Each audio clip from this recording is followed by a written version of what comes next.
Broiler गोश्त की कीमत आसमान को छूने लगी। मुर्गी के गोश्त की कीमत 600 का हिंसा भी अबूर कर गई। 13 रुपये इजाफे से फ़ी किलो गोश्त 609 रुपये का होकर होल सेल में मुर्गी 398, जबकि परचून बाजार में 406 रुपये फ़ी किलो मुकर्रर।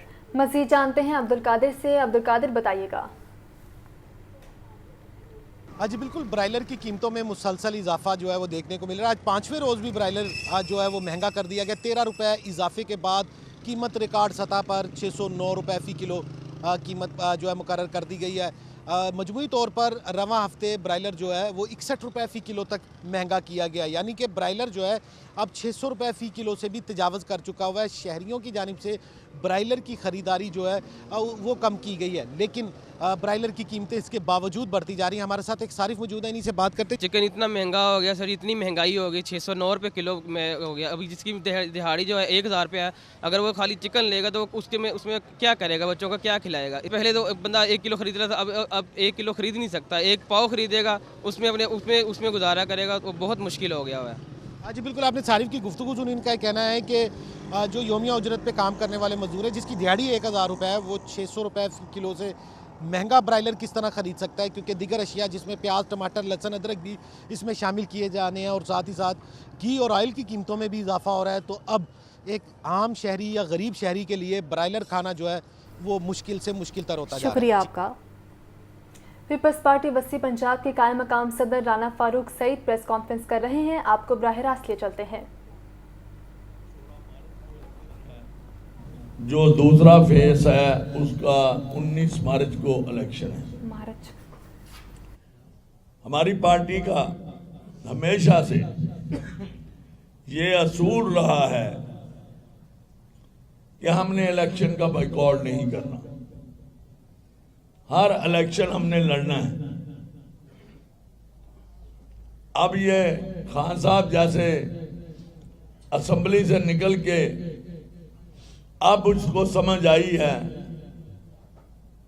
कि मैंने गलत किया है। अब वो इस्तीफे देने के बाद कह रहे हैं कि हम इस्तीफे वापस लेते हैं।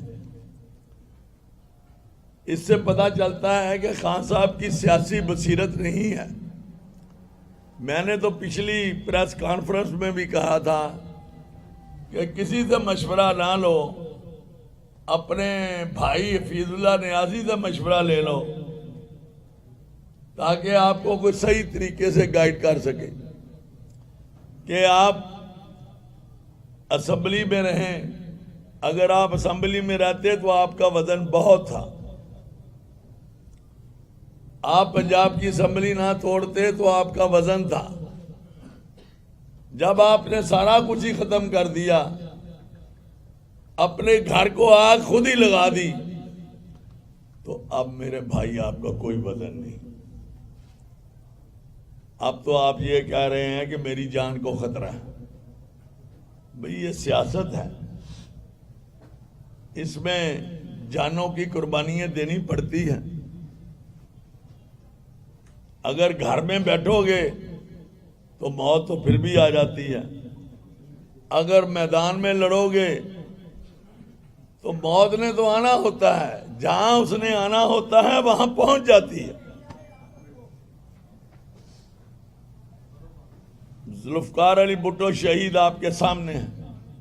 आज पाकिस्तान की अदलिया कह रही है कि वो जुडिशल मर्डर था। शहीद बेनजीर भुट्टो साहबा को कहा गया कि आप लियाकत बाग का जलसा ना करें, आपकी जान को खतरा है। तो उन्होंने कहा नहीं, मैंने करना है। जान तो जानी है, उसका वक्त मुकर्रर है। मैं इससे नहीं डरती। अगर मैंने सियासत करनी है तो मैं इससे नहीं डरती। तो जालिमों ने, इस बेनजीर भुट्टो ने तो जो नुकसान होना था इस पार्टी का और हमारा, बहुत बड़ा, पहले डराया गया कराची में, वो भी धमाका था, लेकिन उसमें कामयाब नहीं हो सके। और उसमें हमारे सैकड़ों जियालों ने कुर्बानियां दी, शहादत उनके मुकद्दर में आई और उसके बाद जालिम जो इस मुल्क को तोड़ना चाहते हैं, जो इस मुल्क को बर्दाश्त नहीं कर सकते, खा अंदर से बैठे हों, कहा हमारे दुश्मन बाहर बैठे हों। बीबी ने कहा मैंने मुकाबला करना है इनसे, मैं लड़ूंगी इन दहशतगर्दों से। तो उसमें उनको शहीद कर दिया गया। ये पाकिस्तान का बहुत बड़ा नुकसान है, ये छोटा नुकसान नहीं है पाकिस्तान। आज जो सूरत हाल है वो इसी वजह से है कि शहीद बेनजीर भुट्टो को शहीद करने पर, शहीद की बातें जो थी जब वो बोलती थी तो पूरी दुनिया सुनती थी और सारी दुनिया बेनजीर भुट्टो साहबा के पीछे खड़ी हो जाती थी। वो कहती थी बेनजीर देखो क्या कह रही है। वो एक दानश्वर भी थी।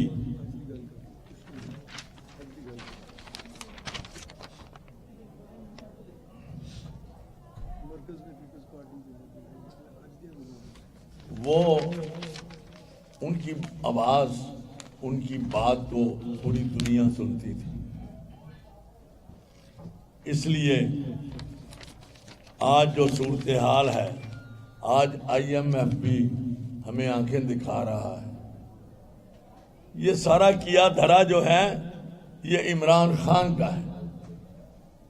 अगर वो मुल्क को कमजोर न करता, अगर वो मुल्क को माशी तौर पर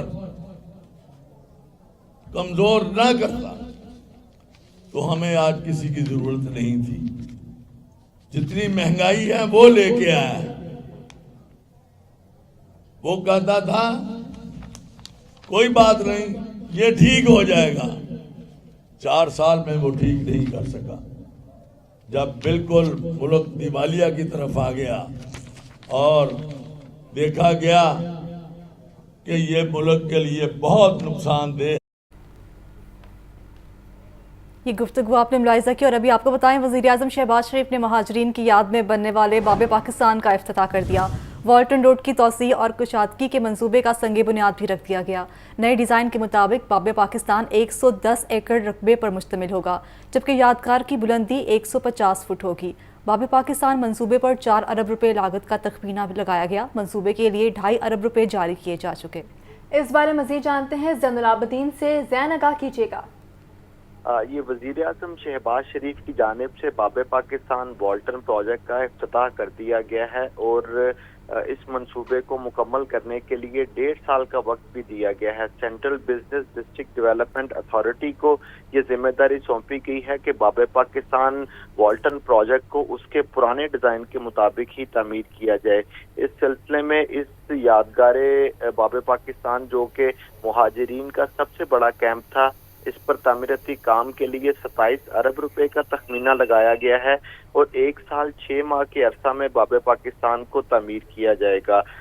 जो इसमें बजट की सेग्रीगेशन की गई है उसके मुताबिक बाब पाकिस्तान की डेवलपमेंट के लिए 6 अरब 50 करोड़ रुपए लागत आएगी, जिसमें 123 कनाल अराजी पर जो बाब पाकिस्तान की यादगार है जो कि गुज़िश्ता 15 सालों से नामुकम्मल है, उसको मुकम्मल किया जाएगा। इसके अलावा कुल जो अराजी 955 कनाल है उसमें से 150 कनाल अराजी पर कमर्शियल तामीरात की जाएंगी, जिसकी जिम्मेदारी सेंट्रल बिजनेस डिस्ट्रिक्ट अथॉरिटी को सौंपी गई है। बाब पाकिस्तान के साथ वाल्टन रोड जो कि टूट फूट का शिकार है, वज़ीर-ए-आज़म शहबाज शरीफ की जानिब से CBD अथॉरिटी को ये भी जिम्मेदारी दी गई है कि वाल्टन रोड की बहाली और अपग्रेडेशन का काम भी किया जाए।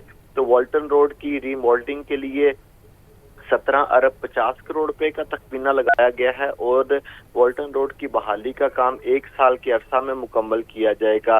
प्लान के तहत ट्रैफिक रवानी को बेहतर बनाने के लिए वाल्टन रोड पर दोनों अतराफ में 1-1 लेन का इजाफा किया जाएगा। इसके अलावा वाल्टन रोड की रीमॉडलिंग पर 6 अरब 50 करोड़, जबकि सीवरेज सिस्टम के लिए 11 अरब रुपए का तखमीना लगाया गया है। बाबे पाकिस्तान जो कि गुज़िश्ता 37 से 38 सालों से इस यादगार को मुकम्मल नहीं किया जा सका, तो अब वज़ीर आज़म शहबाज शरीफ की जानिब से एक अहकाम जारी किए गए हैं कि इसको जल्द अज जल्द मुकम्मल किया जाए और आज इसका 5वीं मरतबा जो इफ्तिताह है वो किया जा रहा है। जो डिज़ाइन बनाया गया है उसके मुताबिक बाबे पाकिस्तान की कुल 110 एकड़ रकबे में से जो यादगार है वो 123 कनाल के रकबे पर बनाई जाएगी। इससे कबल बाबे पाकिस्तान फाउंडेशन और स्कूल्स वहां पर मौजूद हैं जो कि जूं के तूं ही रहेंगे, जबकि नई जो डेवलपमेंट की जा रही है उसमें तकरीबन 85 कनाल पर जो रकबा है उस पर तारीखी इल्मी पार्क, एक library, auditorium, play land, gymnasium, canteen, झील, walking track, bike track, service and administration block, shopping complex, restaurant, computer lab और वर्कशॉप के साथ साथ जो ओपन एयर थिएटर है वो भी बनाया जाएगा। ये इससे कबल साबिक सदर जनरल रिटायर्ड परवेज मुशर्रफ के दौर में भी इन्हीं तमाम चीज़ों पर तामीराती काम का आगाज हुआ था, लेकिन 2008 में उनकी हुकूमत जाने के बाद इस मंसूबे को बंद कर दिया गया था। बाद अज़ां 2012 में उस वक्त के वज़ीर आला पंजाब शहबाज शरीफ ने दोबारा इस मंसूबे को मुकम्मल करने के अहकाम जारी किए थे और इस मंसूबे पर तामीराती काम का आगाज। बहुत शुक्रिया, आप हमें तमाम तर तफसीलात से आगाह कर रहे थे। लाहौर हाई कोर्ट ने इलेक्शन कमीशन को गवर्नर पंजाब की मुशावरत के बाद पंजाब में इलेक्शन की तारीख देने का हुक्म दे दिया है। जस्टिस जवाद हसन ने करार दिया कि इलेक्शन कमीशन इस बात को यकीनी बनाए कि 90 रोज के अंदर इलेक्शन हो।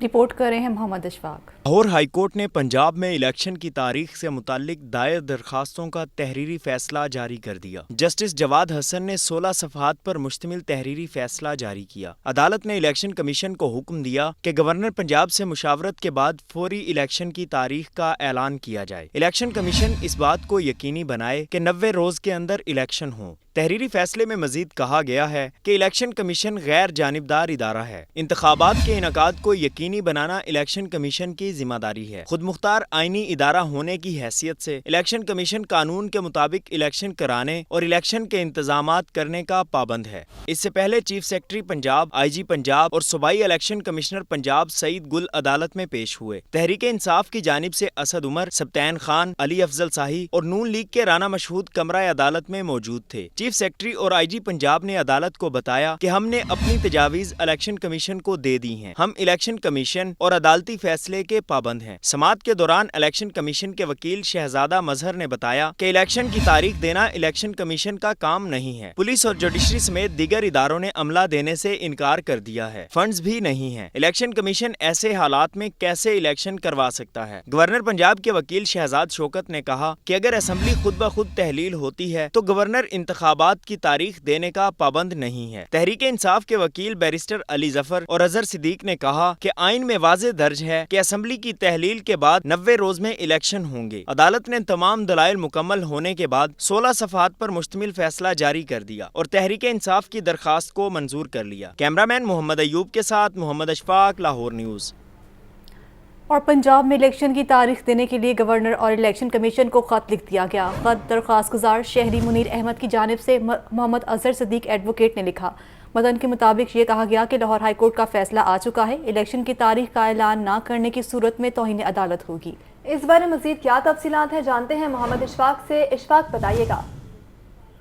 जी बिल्कुल, chairman judicial activism panel Azhar Siddiq advocate ने पंजाब में इलेक्शन की तारीख देने के लिए गवर्नर पंजाब और इलेक्शन कमीशन समेत दीगर को खत लिख दिया है। अजहर सिद्दीक एडवोकेट ने खत में ये नुक्ता उठाया है कि लाहौर हाई कोर्ट के जस्टिस जवाद हसन का तारीखी फैसला सामने आ चुका है और लाहौर हाई कोर्ट के इस फैसले की रोशनी में गवर्नर पंजाब और इलेक्शन कमीशन फौरी इलेक्शन की तारीख का ऐलान करें। खत में ये कहा गया है कि गवर्नर पंजाब और इलेक्शन कमीशन अपने हल्फ और आइन की पासदारी करने के पाबंद है, लेकिन इसके बावजूद अगर गवर्नर और इलेक्शन कमीशन ने अदालती फैसले पर अमल दरामद न किया तो इन तमाम फ्रीकैन के खिलाफ लाहौर हाई कोर्ट में तौहीन अदालत की दरख्वास्त दायर की जाएगी। अजहर सिद्दीक एडवोकेट ने खत में ये नुक्ता उठाया कि जस्टिस जवाद हसन ने 2 रोज में तमाम फ्री कैंप का के दलाइल सुनकर तारीखी फैसला जारी किया, जिसके बाद पंजाब आईनी बहरान से बच गया है। अब इलेक्शन कमीशन और गवर्नर पर लाजिम है कि वो फौरी तौर पर जस्टिस जवाद हसन के फैसले पर अमल दरामद करें। बसूरत दीगर इन फ्री कैंप के खिलाफ पीर के रोज लाहौर हाईकोर्ट में तौहीन अदालत की दरख्वास्त दायर की जाएगी। जी शुक्रिया आपका। गवर्नर पंजाब मोहम्मद बिलिगुर रहमान से निगरान वज़ीर बल्दियात इब्राहिम हसन मुराद की मुलाकात हुई है। आवाम को रिलीफ देने के हवाले से इक़दामात पर गुफ्तगू की गई। गवर्नर की महकमे बल्दियात के दफातर में शहरियों के साथ खुश अखलाकी से पेश आने की हिदायत की गई है। आपको बताएं, गवर्नर पंजाब मोहम्मद बिलिगुर रहमान से निगरान वज़ीर बल्दियात इब्राहिम हसन मुराद की मुलाकात हुई है। आवाम को रिलीफ देने के हवाले से इक़दामात पर गुफ्तगू की गई।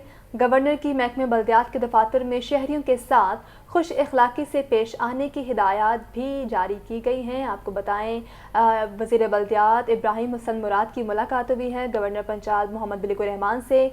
इस मुलाकात में आवाम को रिलीफ देने के हवाले से इक़दामात पर गुफ्तगू की गई है।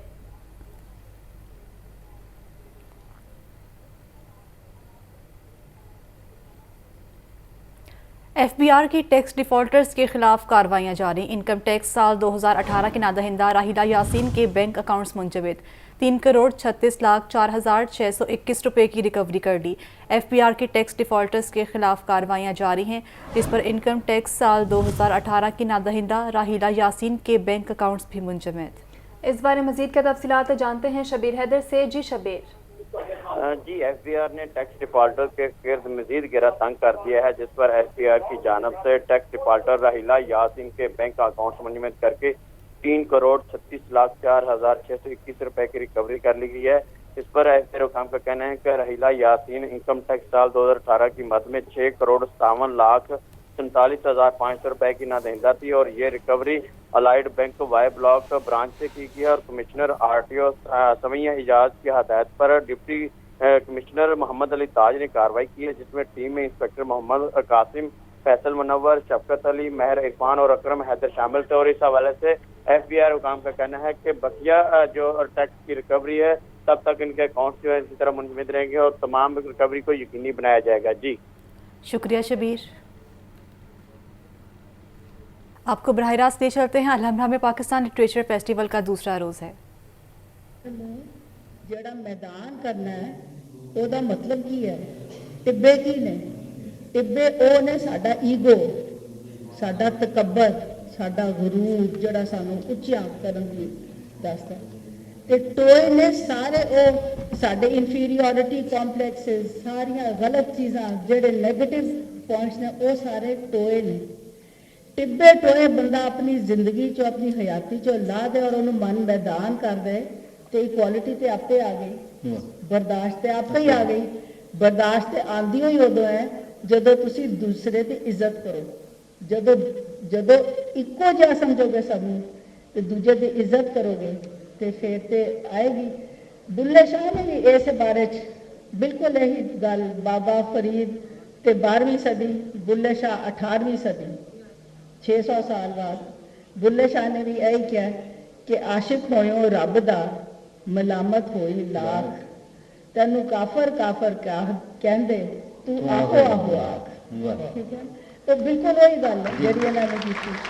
ਤੇ ਇੱਕ ਹੋਰ ਬਾਬਾ ਫਰੀਦ ਦਾ ਸ਼ਲੋਕ, ਕਿਉਂਕਿ ਬਾਬਾ ਫਰੀਦ ਤੋਂ ਤੁਸੀਂ ਗੱਲ ਸ਼ੁਰੂ ਕੀਤੀ ਹੈ, ਉਹ ਜਿਹੜਾ ਮੈਨੂੰ ਵੀ ਬਹੁਤ ਪਸੰਦ ਆ, ਜਿਹੜੇ ਸਭ ਤੋਂ ਜ਼ਰੂਰਤ ਹੈ ਅੱਜ ਕੱਲ੍ਹ ਦੁਨੀਆ 'ਚ, ਸਾਰੀ ਦੁਨੀਆ 'ਚ, ਇੱਥੇ ਹੀ ਨਹੀਂ ਵੈਸਟ ਦੇ ਵਿੱਚ ਇਹ ਸਮਝਣ ਦੀ ਲੋੜ ਹੈ ਕਿ ਮਨ ਨੂੰ ਜਿਹੜਾ ਮੈਦਾਨ ਕਰਨਾ ਹੈ ਉਹਦਾ ਮਤਲਬ ਕੀ ਹੈ? ਟਿੱਬੇ ਕੀ ਨੇ? ਟਿੱਬੇ ਉਹ ਨੇ ਸਾਡਾ ਈਗੋ, ਸਾਡਾ ਤਕੱਬਰ, ਸਾਡਾ ਗਰੂਰ ਜਿਹੜਾ ਸਾਨੂੰ ਉੱਚਾ ਕਰਨ ਦੀ ਦੱਸਦਾ। ਤੇ ਟੋਏ ਨੇ ਸਾਰੇ ਉਹ ਸਾਡੇ ਇਨਫੀਰੀਅਰਿਟੀ ਕੰਪਲੈਕਸਸ, ਸਾਰੀਆਂ ਗਲਤ ਚੀਜ਼ਾਂ ਜਿਹੜੇ ਨੈਗੇਟਿਵ ਪੁਆਇੰਟਸ ਨੇ ਉਹ ਸਾਰੇ ਟੋਏ ਨੇ। ਟਿੱਬੇ ਟੋਏ ਬੰਦਾ ਆਪਣੀ ਜ਼ਿੰਦਗੀ ਚੋਂ ਆਪਣੀ ਹਯਾਤੀ ਚੋਂ ਲਾ ਦੇ ਔਰ ਉਹਨੂੰ ਮਨ ਮੈਦਾਨ ਕਰ ਦੇ ਤੇ ਇਕੁਆਲਿਟੀ ਤੇ ਆਪੇ ਆ ਗਈ, ਬਰਦਾਸ਼ਤ ਤੇ ਆਪੇ ਹੀ ਆ ਗਈ। ਬਰਦਾਸ਼ਤ ਤੇ ਆਂਦੀ ਹੋਈ ਉਦੋਂ ਹੈ ਜਦੋਂ ਤੁਸੀਂ ਦੂਸਰੇ ਦੀ ਇੱਜ਼त। बुलेटिन में अब दीगर खबरें शामिल करते हैं। डीआईजी ऑपरेशंस ने 84 थानों के मुहर्ररान तब्दील कर दिए। हेड कांस्टेबल अनवार उल हक नसीराबाद मुहर्रर थाना फैसल टाउन तैनात, हेड कांस्टेबल खुरम रशीद मुहर्रर थाना गुलबर्ग तैनात किए गए हैं। डीआईजी ऑपरेशंस का तमाम मुहर्ररान को फौरी नई तैनाती रिपोर्ट करने का हुक्म दिया गया है।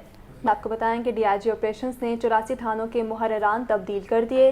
हेड कांस्टेबल अनवारुल हक नसीराबाद से मुहर्रर थाना फैसल टाउन तैनात, हेड कांस्टेबल खुरम रशीद मुहर्रर थाना गुलबर्ग तैनात किए गए। डीआईजी ऑपरेशंस का तमाम मुहर्ररान को फौरी नई तैनाती रिपोर्ट करने का हुक्म दिया गया है।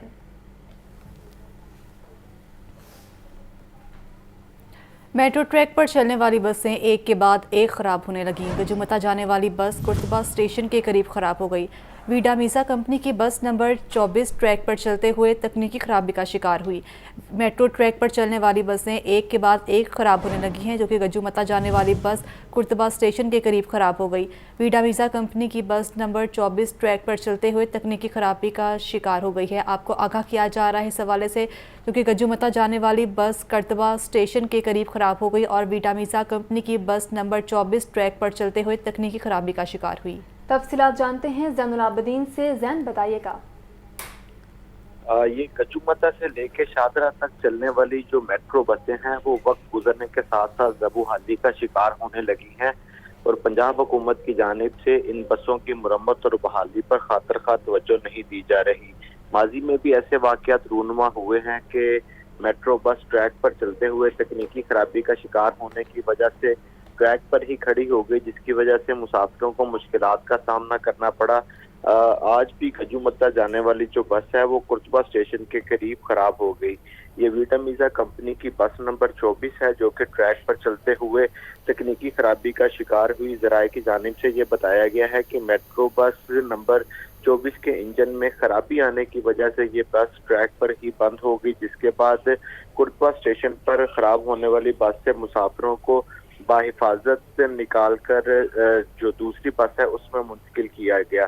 ताहम माजी में देखा गया है कि ये वीडा मीज़ा कंपनी की जो नई बसें ट्रैक पर चलाई गई हैं उसमें metro bus number 34, metro bus number 38 और 19 के खराब होने के वाकयात भी पेश आ चुके हैं।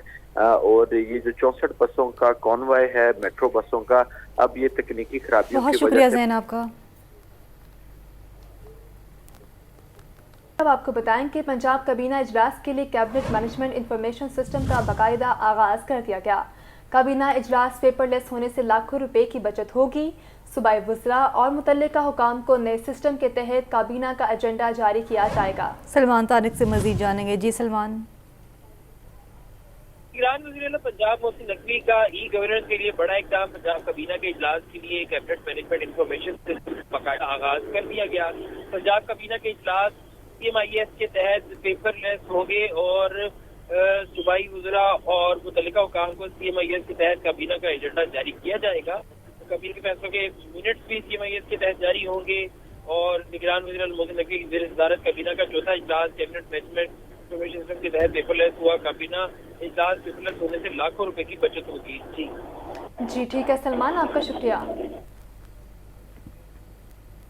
और तालीमी कारकर्दगी का निज़ाम दोबारा नाफिज करने का फैसला। महकमा स्कूल एजुकेशन ने तमाम तर एजुकेशन अथॉरिटीज़ को आगाह कर दिया। 3 साल पहले दर्जा बंदी का निज़ाम मुअत्तल कर दिया गया था।